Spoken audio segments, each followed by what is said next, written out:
G'day guys, the first thing I decided on this bulk meal prep day was to do some Milo balls. They only require 4 ingredients and I thought it was a great activity to get the kids involved with. So we took our time breaking up these biscuits and they did a couple each and just banged them with the rolling pin, which if your kids like banging stuff, this is a great activity.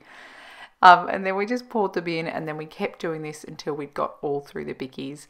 I kept them involved until we got to the real sticky part and then I took over. But guys, what do you like to bake with your kids? I'd love to know.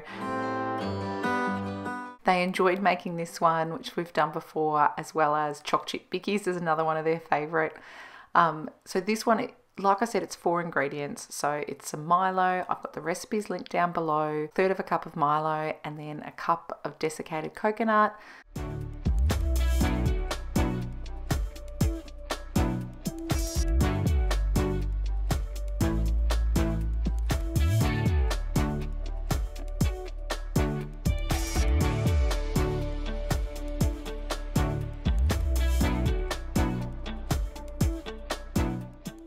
And then the sticky part is the sweetened condensed milk. So like I said, when I got to this stage, I just thought I'll just take over so that we don't have a sticky mess. The great thing about these is they last a week in the fridge in the airtight container and a month in the freezer. So it's a simple sweet treat to grab out in the morning to put in the lunchbox. It's also a nut-free recipe, which if you need for kinder or school, that's great.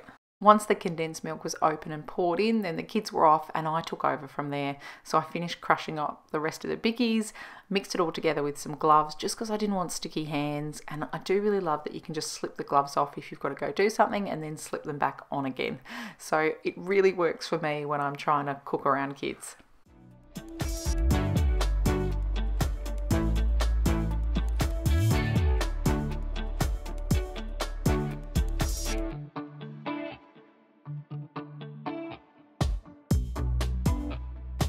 Then I put them in the fridge for 2 hours and then we got them out for a taste test. Then some of the excess I'll be freezing, so I'm just organised for the future, so it'll save me time when we just need to add something to the lunchbox.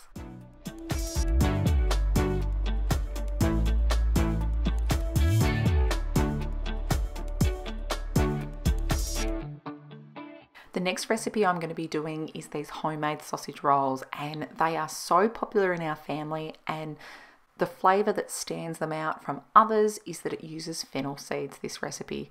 So I specifically used pork to create this, but I have done it with beef mince as well, but I do really like the pork mince. And then I am just kind of squirting a little bit of this, a little bit of that. But it's probably about a tablespoon or so-ish of the tomato sauce, as well as the Worcestershire sauce, using 1 egg, but I'm not putting it all on. I'll put some on the top as well.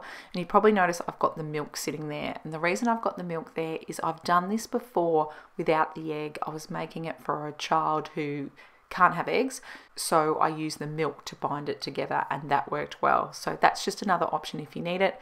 Then I'm just tipping on some fennel seeds. I like to use the panko breadcrumbs. I just really like the flavour of the panko breadcrumbs. And then you just mix it all together. Once again, I'm just using some kitchen gloves. I just find it easy for me. And I was in a hurry to get this done. It was after 11 o'clock and we were going to have some for lunch.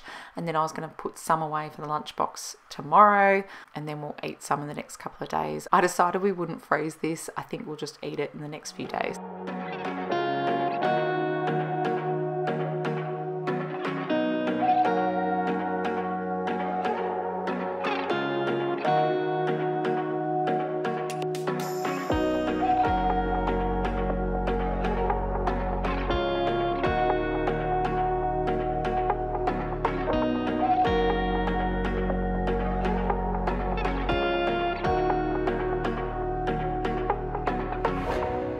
I'm super excited to be using one of my mum's old baking trays. It managed to fit these 2 sheets of sausage rolls completely on it. So as you saw there, I just cut each one in half, then I roll it up, cut it in half, and then get 6 from each roll. Once that was complete, then I just brushed on the rest of the egg before sprinkling on some sesame seeds and putting it in the oven that I'd already preheated. And it wasn't long at all. It was about 20 minutes and it was ready. Once I got them out of the oven, the pastry was nicely cooked. It wasn't super brown, but if it gets too brown in our house, then it's unpopular, so I just stopped there. With us coming into winter here, it is a great dish if you've got a play date at your house to just whip up before.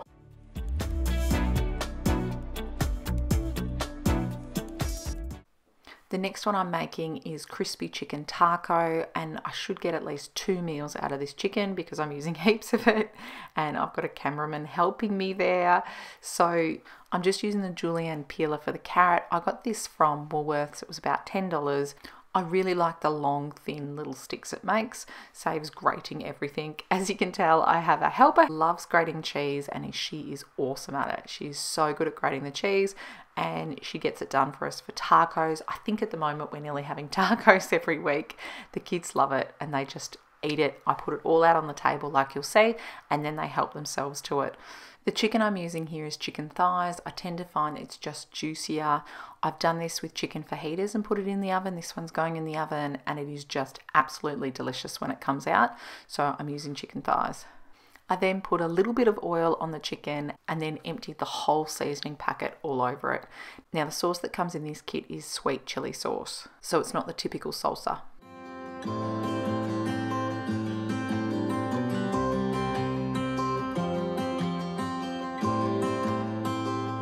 So much cheese. We just love cheese in our family. All this cheese was eaten, and that's why in my grocery hauls I talk a lot about the price of cheese because we do really enjoy it. But it is a great source of calcium. Next, I'm slicing up an avocado. Now with avocados, we tend to use just half of it, but the other half ends up going brown and then no one wants to eat it. So I am doing the whole lot. I'm doing big slices so it'll just sit in our tacos nicely. Halfway through, I'm flipping over all that chicken so it cooks the other side as well and gets a little bit crispy. The best way I have found to serve tacos in our family is to lay it all out on the kitchen table and the kids help themselves.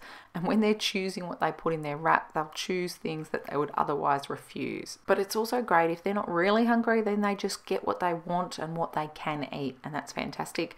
So less manhandling of food by them actually choosing what they want and what they're going to eat. This was so delicious. We'll definitely be having it again, and I had about half of the chicken left too, so it'll do another meal. A great way I've found to save money is just to stretch meat.